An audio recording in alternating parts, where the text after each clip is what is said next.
I thought that if the weather was good, there wouldn't be as many people here, and I wouldn't have the logistic problem of trying to get everybody in a position where they could see and hear everything. Well, it didn't work that way. So I suppose the fact that we have five great people here, that helped bring out the throngs of people, and you know, we've got a record attendance as a result of it. When I first started in 1984, actually I was kind of involved in 1980. One of the first things I heard about was the Bluff Creek Patterson-Gimlin filming, along with the Falcon Monster in Falcon, Arkansas. And I had always tried to look at the film, see what was in it. My opinion is it contains a living individual. I don't know what that individual is, but it does contain a living individual. I think it's an animal. And we've always had the film to study front and back in every one of the 952 frames. And several years ago, I started to entertain the idea of trying to get Bob Gimlin out here to speak at a conference. I thought it'd be a great draw, and it would be great to hear from the living eyewitness of what happened that day in 1967. And for one reason or another, Mr. Gimlin wasn't able to make it.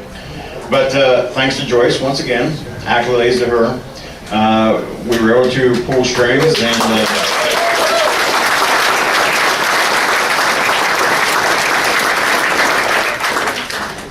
I've held 22 conferences, but inevitably, Joyce was able to pull the ultimate rabbit out of the hat. So, I think without further ado, what we're going to do is have Mr. Gimlin come up.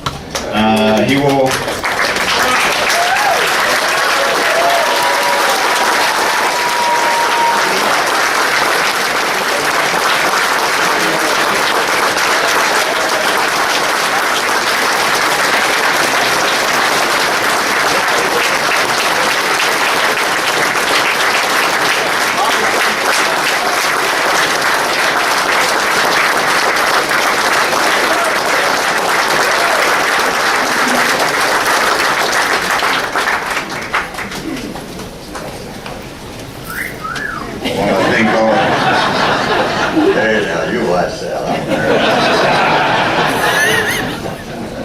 Between Don, Tom, and Jeff, they've said just about everything that should cover this, but I'm going to say it again. I thank all of you for being here. Thank Don for inviting me here. And I had a little accident. If you guys don't mind, I'll tell you a little bit about myself, but I won't whine a whole lot because they say cowboys aren't supposed to whine. But let me tell you, I got this, it hurts, and it still hurts. So I wasn't sure that I could make it. When it first happened, the first couple of weeks, I was in so much pain that it bothered me a bunch. And the doctor said, don't you dare do it. I got to thinking about it. Of course, some of the folks that I've known before were coming here, and I had some people that practically my relatives came up. So I figured if I don't show up, I don't know how I'm going to answer to them. So anyway, and what I'd like to do here is I haven't had a chance to meet each and every person, but I sure would like to. And I know it's going to be impossible, but if you folks will allow me, I'll tell you a little bit about my life. I come from Yakima Valley, Washington, which is way on over there, and all the bad stories you hear about Washington aren't really true. Maybe some of them. But anyway, and I basically ride horses for an occupation, and you can see that I probably should change occupation. And I intend to. So I'll get on with what happened to me a few days before, or I'll say a few weeks before this big event happened in October 20th, 1967. Roger Patterson and I were friends. We had, in our younger years, rodeoed together as kind of, cowboys kind of buddy up and look after each other, especially if you're a rough stock rider. And I never had enough money to buy a good horse and a saddle, so I just had a bull rope and a bareback rig, and if any of you folks can understand what I'm talking about. So consequently, that's what we did, and Then there was times when my family started growing a little bit, so I figured I better quit riding rough stock in the rodeo circuit. And I hadn't seen Roger for quite a few years. One day he pulled in my driveway and he had a great big old plaster cast with him, and he said, "Bob, you know what this is?" And I said, "No, I didn't." But I'll go back just a little ways. I got married in 1964. My wife and I went to Harrison Hot Springs, BC for our anniversary, for our wedding. After our wedding, it wasn't an anniversary quite yet. But anyway, we got up there, and as we was pulling out of Harrison Hot Springs, you look over there and there's a big plaque with a Sasquatch on it, and it says Sasquatch. My wife said, "What's a Sasquatch?" I said, "I don't know, just big ugly Indian, I guess." Anyway, that's when I first heard the word Sasquatch or knew anything about it. Well, then when Roger come flying in my driveway that time in his little Volkswagen bus and showed me this plaster cast and said, "Hey, that's a Bigfoot track." And I said, "Well, yeah, it is pretty big." But anyway, then he brought a book down about Dr. Ivan Sanderson. I don't know if any of you folks have ever been able to get a hold of that book. It's a real good book in my opinion. Anyway, to go on with the story, I read the book a little bit once in a while and had a little spare time, which wasn't often. And Roger kept coming by. He lived up in the woods quite a little ways from me, about 25 miles, and I was riding a lot of colts, young horses that is, and I'd drive up past his place and I'd stop and visit with him. He always had a story, and he had these little cassette tapes, and he'd play them about testimonials that people had well, they weren't witnesses of Bigfoot, but they'd had some kind of a episode with them, some kind of an encounter that they didn't understand or whatever, you know. And so consequently, I got to the point where we'd sit around the campfires at night and I'd get thinking, well, maybe there is something out there that's making all these people make these statements. And Roger with these plaster casts that he cast in different areas. And he had made some trips to Northern California also. And he was in it pretty heavy, but everything went along and I didn't really have much interest because I had too many other things to do to make a living. I had 4 children at that time, so consequently I was working pretty hard to keep up with the everyday bills and so forth. So anyway, as time kind of went on by, I kept thinking about this, and I'd go by Roger's place and I'd stop and pick him up with his horse, and we'd sit around the campfires at night. He'd tell me all about these things, and I just, you know, I'd listen, because that's all there is to do up there when you're around the campfire at night. And so Roger hollered at me one Friday, I think it was, Labor Day weekend, and said, "Hey, let's go over to Mount St. Helens area. You mind riding over there?" I'd never been there, and Mount St. Helens is a beautiful mountain, so I thought, well, and he talked about Ape Canyon and Beck deal and so forth, and so I was listening to all that and thought it was a pretty good deal. So we went over there in Mount St. Helens area and found out you couldn't ride horses very much in that logged off country because it was just slash and stuff down everywhere. It started raining really hard over there on Sunday.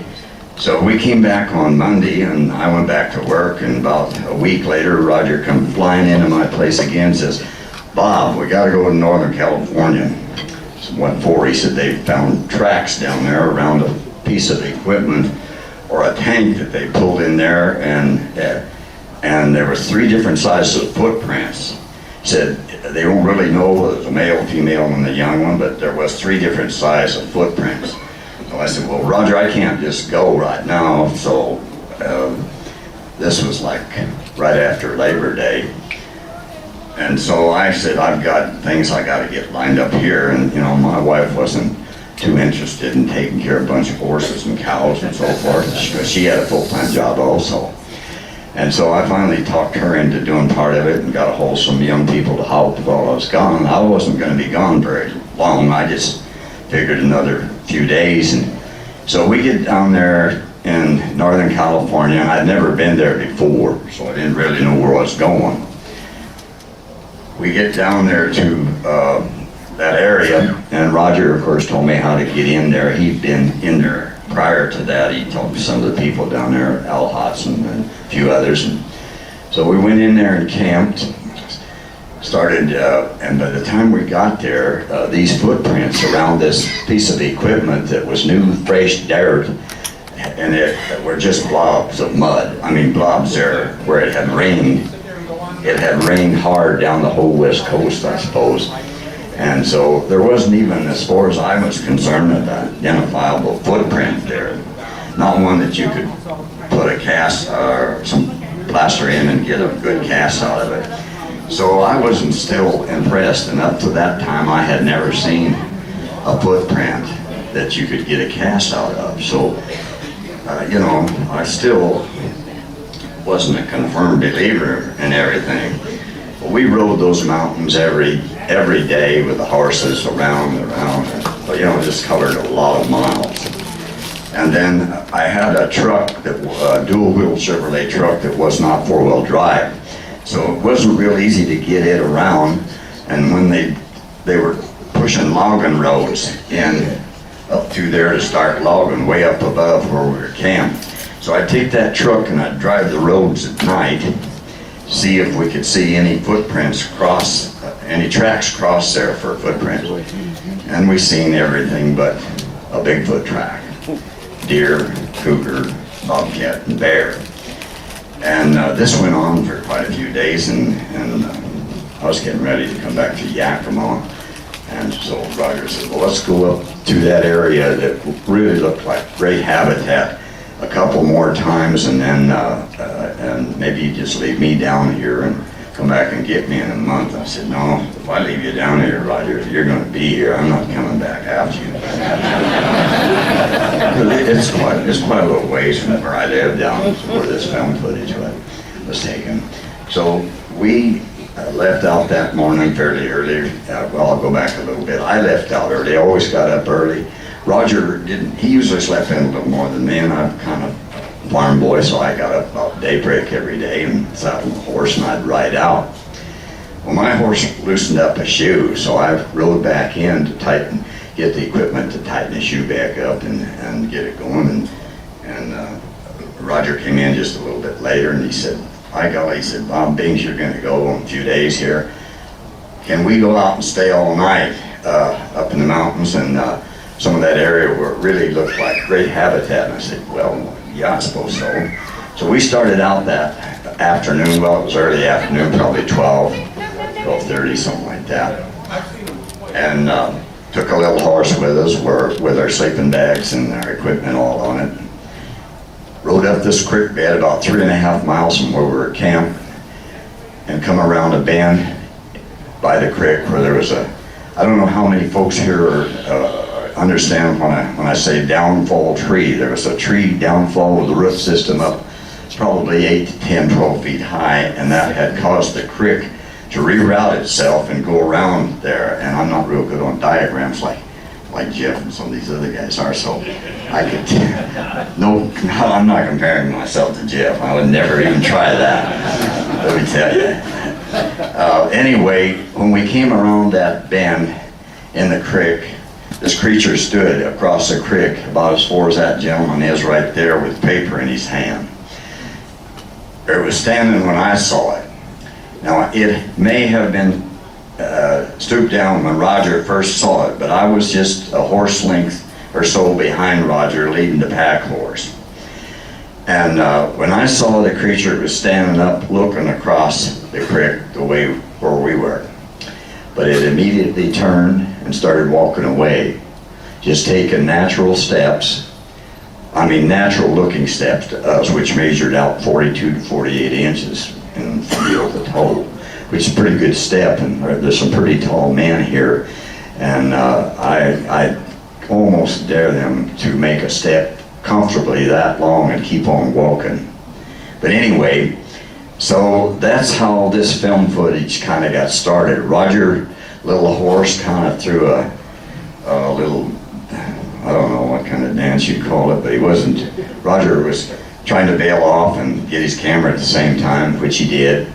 Roger was a very agile man. Of course, he was a rodeo cowboy and he was a great athlete. So he bailed off that little horse. with his camera and ran across the creek trying to get that camera focused on the creature. There was a little incline of sand from alongside the creek on the other side. Well, Roger kind of stumbled and fell when he got on the other side of that. He went down on his elbows, and if you've seen the film footage from the beginning to the end, you'll see that all that shaky part of it at the beginning. You can't hardly identify anything. Anyway, that's what happened, and then Roger realized that the creature was moving on, and all this time I was sitting right where I was. I stopped the pack horse, pulled loose, or I let him go, I don't know. Everything happened so rapidly. I really don't remember whether he pulled loose or I just threw the rope back at him, because I was having a little hard time holding my horse, which was an older horse, was an old roping horse, and he was a little bit easier to handle than Roger's little horse that had a lot of spunk in him. So there's when it all started going kind of wild, and then Roger wanted to relocate because she was moving. I say she because I didn't know whether it was a female or a male or what it was. Didn't make any difference. It was going, you know. And anyway, Roger had to relocate to get a better view, and so he asked me if I would cover him, and he told me later that he was kind of concerned about two more being right close to this one, and it was a wooded area on the fore side, a really wooded area, and you couldn't see up in there, so that's what his concern was.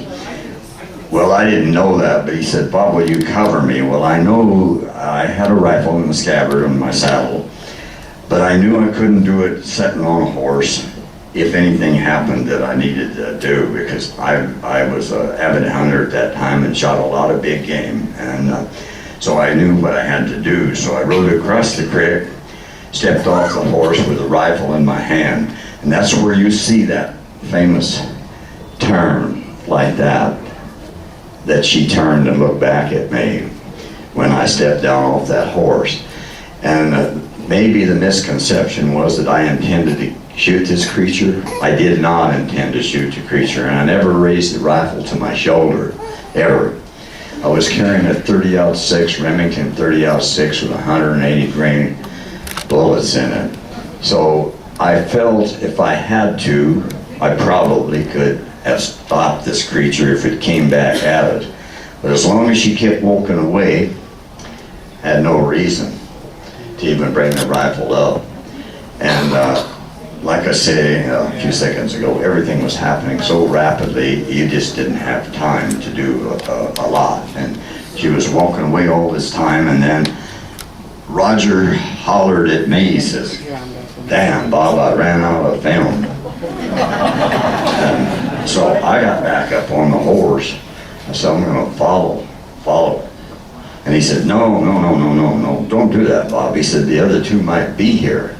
So, you know, he was assuming that this creature we were only about 4 miles away from where those footprints were.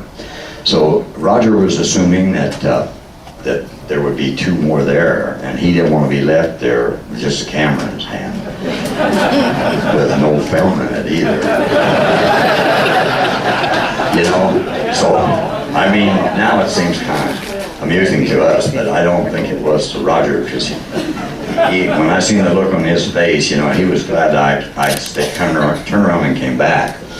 And so by then, he got underneath a poncho, and I didn't know much about cameras or anything, got underneath the old poncho that I had on the back of my saddle, and got more film in his camera. And then we pursued to catch up his horse, which ran down the creek a ways in the little pack horse. And then we tried to follow where this creature went. And we got up there quite a little ways, and we only saw one half of a wet print on a rock going across the creek and up the side of the mountain. It was steep, and I kind of wanted to go after it, but I didn't know really why. I just wanted to see it again. And Roger said, "No, we got to get back, Bob, because October 20th, your days are pretty short down there in the mountains, you know, and that sun sets over them hills. It don't take long before it gets dark." So by then it was in the afternoon, and so we had to go back down to camp to get the material to make the cast. And so we did some things there. Roger had me get up on a stump about 3.5, 4 feet high maybe, that was alongside where she went and made her tracks.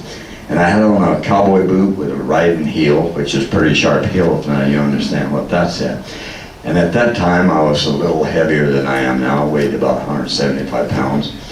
And I'd jump off beside this footprint tracks with that heel, with let one foot hit first, and see how deep I could go into the soil that she walked through. And it wouldn't go near as deep as her tracks were.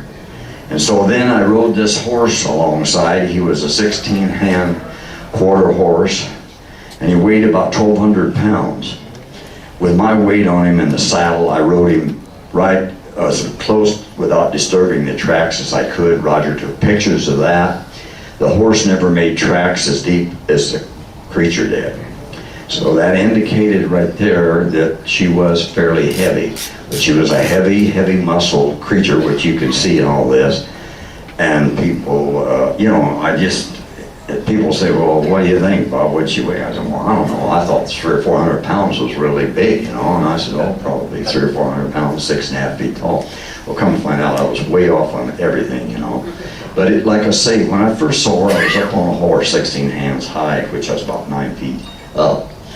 And things will look a little different from that height, of course. But I'm gonna finish this up by just, and you folks see what the result was from that film footage, that short film footage that we were lucky enough to get. And at that point in time, being Roger fell down, we had no idea that we had any good film footage at all. So naturally we got the cast made and the pictures made of what we had to do there for what evidence that we could get. And then we went into to mail that into Yakima or wherever he mailed it to. There's been a lot of controversy on where that film was processed and where it was mailed to. And I never paid that much attention to it because I was very tired from being down there 2 weeks riding the horses every day, long hours, and then driving the truck at night. And then Roger slept in a whole lot better than I did because I just didn't sleep that much down there. But anyway, what I'm going to do now is kind of finish up because I don't want to be taking somebody's time that means more to you. Anyway, folks, I sure appreciate this, and I'm open for questions, but I can't hear because I'm such a young feller. But if you want to, Don can be my ears, and I'll answer anything that I'm capable of answering for you if I haven't forgot over the years. How far would you say you were able to track the creek? Well, we was able to track it. I'll go back just a little ways. We tracked it through the entire area where it walked through, and then we measured scuffs in the gravels along the creek where it went up the creek. But they weren't really accurate. We could only measure how the gravels were scuffed and turned over. And those were 62 to 68 inches apart in the stride.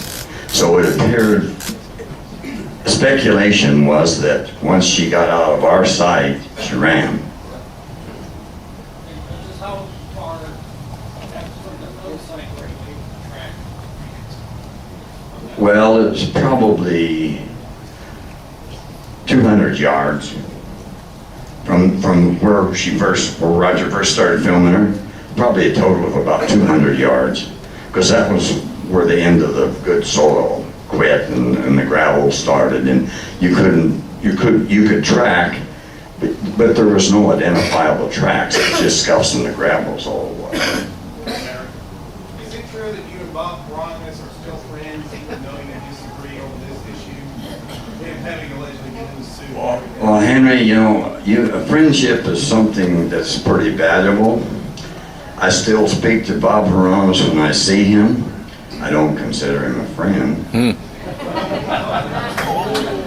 Oh, by the way, I wanted to say also, there was only Roger Patterson and I down there at that time. There was no one else down there.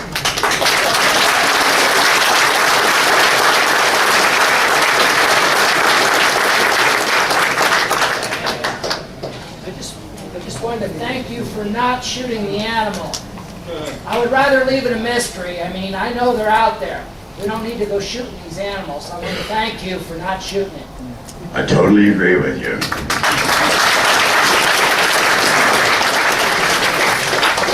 Did she appear to be afraid of you at all?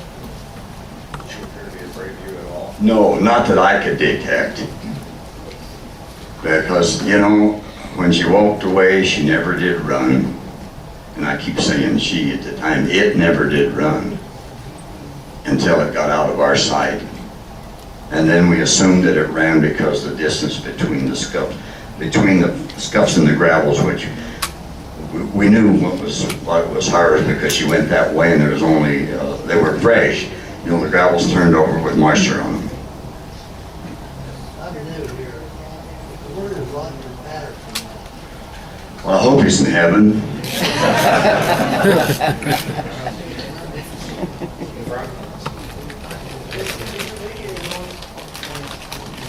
Not that I heard.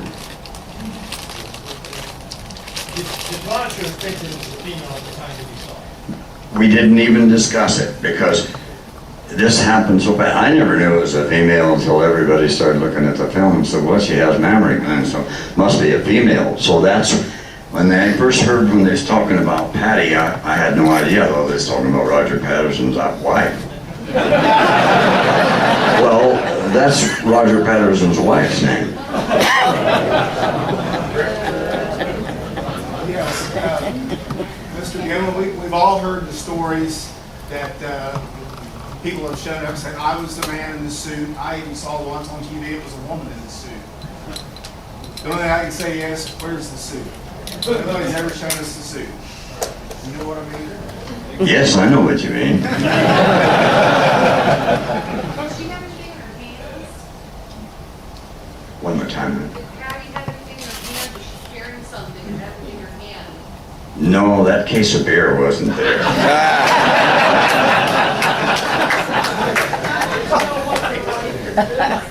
Came home and saw this creature going across the street. I mean, if it was me, I'd be telling everybody and my uncle what I saw. I'd like to know what happened when you went home. Have you ever heard a day of hell? That's what it was for a while. So nobody believed you? Well, you know, there's so much going on back then. It wasn't people like you folks here that I appreciate you being here and stuff. There was, in my area, you know, a bunch of people, farmers and stuff, and they weren't concerned about it and probably didn't believe it. And then, you know, you just, there's an awful lot of things that went on right after that film footage. I went home, went back to work, and Roger and Al, they traveled with it and did things, but I just took an awful lot of static over it. Even my own family kind of, you know, they knew I was a little different from the rest of them, but. Bob, would you be on the assumption that this creature, that might have been its first encounter with humans? One more time, please. Would you be under the assumption that Patty, that was her first encounter with humans, with you and Roger, because the way she acted real nonchalant, real casual as she left the scene? Well, you know, I wish I could answer that, but I couldn't do it, honestly, because I have no idea, you know, how these creatures react when they see humans and horses. And in that area, I had heard that, you know, there have been quite a few of these sighted in that area before. And there have been footprints got there a lot. In fact, there was the song that Tom has here about Jerry Cruz, excuse me. There have been a lot of footprints cast down there, different sizes, like some of these that Dr. Jeff's got here. I don't know if any of these are those, but at that one time, Jerry Cruz, I think, had about 50 different footprints and shapes, and he lived down in that area. You know where the original film is today? I do not. There's been claims, you know, somebody said that one is here and there, and you know, I had no idea because, you know, Roger had total possession of that between him and his brother-in-law, Al Daly. In your professional opinion as a horseman, do you think the horses would have reacted as strongly to what you come across with, say, a grizzly bear? Well, I hadn't ridden this horse that I was riding very much, but we don't have grizzly bears where I'm at, but we have brown bear. So I've ridden a lot in the mountains and encountered brown bear, and it kind of depends on what the bear reacts and what horse you're riding, you know, whether you're riding one that's been around a long time or one that hasn't been around for a long time.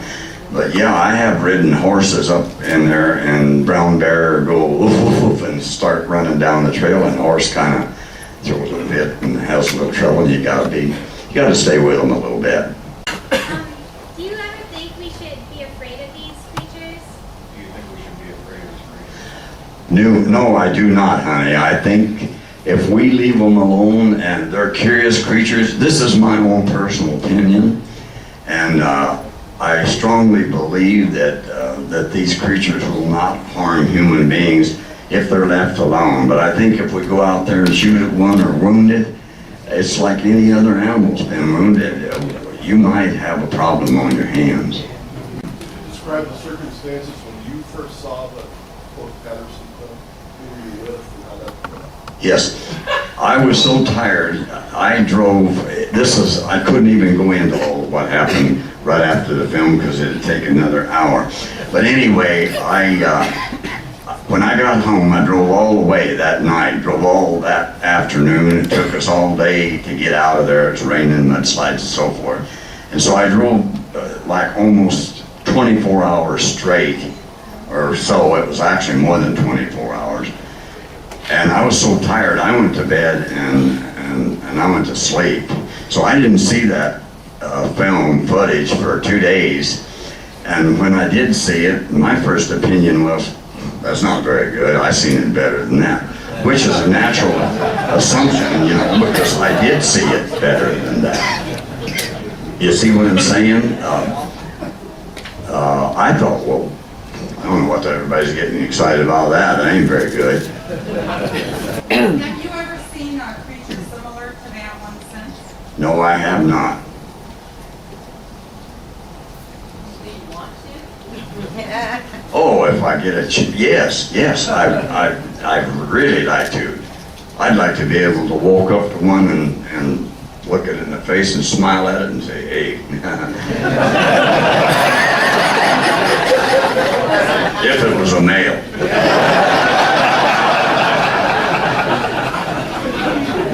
Over the years at the office, I've been asked this question 100 times. After the filming, after they viewed it, after they saw for sure that there was a creature at Bluff Creek crossing and they got film of it, why did you and Roger ever return to the film site for more evidence? Well, I can't speak for Roger, but I can speak for Bob. Roger and Al, they just could not leave well enough alone. And this is just me talking now, because I wanted to stay there in Yakima and really just see what happened, really. Well, Roger and Al right away quick, they wanted to travel with this film, which we did, and it wasn't really anything that I cared about because I'm not real. So first we went to California and talked to David Wolper Productions. Talked about getting back up in there and filming, doing some film footage, and I got David Wolper mad right at the beginning because he said, well, we'll send an actor up there and say he's Bob and send him up through there. And I said, hey, I want to tell you something, Mr. Wolper. And people don't talk to a movie producer like that. I'm just a farm boy, and so I said, you don't have a man that can carry a camera and follow me up through there that'll film me. And he said, well, I think I do. I said, well, get him out here, because you don't have, I can tell you, because I was in great physical shape at that time, and I could move.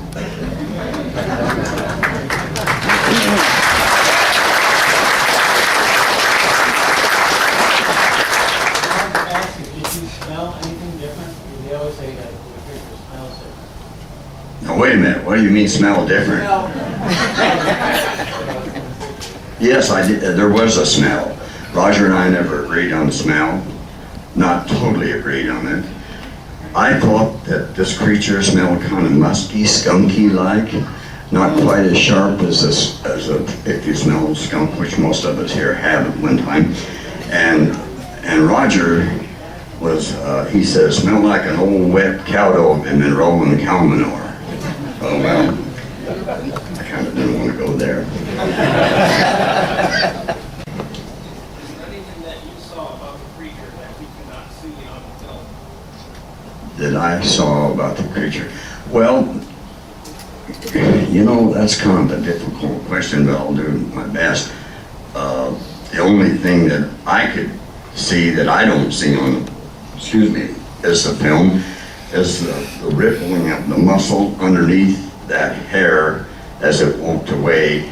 And then the sun was over there in the west, kind of setting on it, so you can see at different times, or I could see at different times, that tremendous amount of bulk muscle down the back and the thighs and the shoulders. And every time I've seen that on the film, I've never really appreciated that bulk of muscle that I saw that October 20th in that afternoon. How tall do you guesstimate it was? Now that's a loaded question. At that time, that particular time or shortly after, I was asked that question. Well, when I first saw that creature, I was setting up on a horse of 16 hands tall, and with my eyesight, that's an estimate of 9 feet. And so I would have thought at that time he's probably 6.5 feet tall. But then it was further away when I stepped down off the horse, and things were happening so fast that I never really thought about the height. I just knew it was a big, heavy muscle creature that was big. And, you know, and so I never realized when they asked me that what I was really saying. I said, oh, probably over 6 foot tall. And so when Bill Munn's done his, when he did his thing on it, it figured out to be 7'3 3/4. How would you say the broad shoulders were? Biggest football player I've ever seen. Hey Bob, prior to the sight, was it a horse or anything acting nervous or agitated or anything like that? I think I heard. Prior to the sighting, did the horses act nervous or anything of that sort? Not that I can remember that much, because, you know, I'm used to riding horses that act every way, which you can tell. And so a horse has got to get pretty stirred up before it bothers me very much. And Roger was riding along in front of me, and I never noticed his horse acting up, although it was a real lively type horse.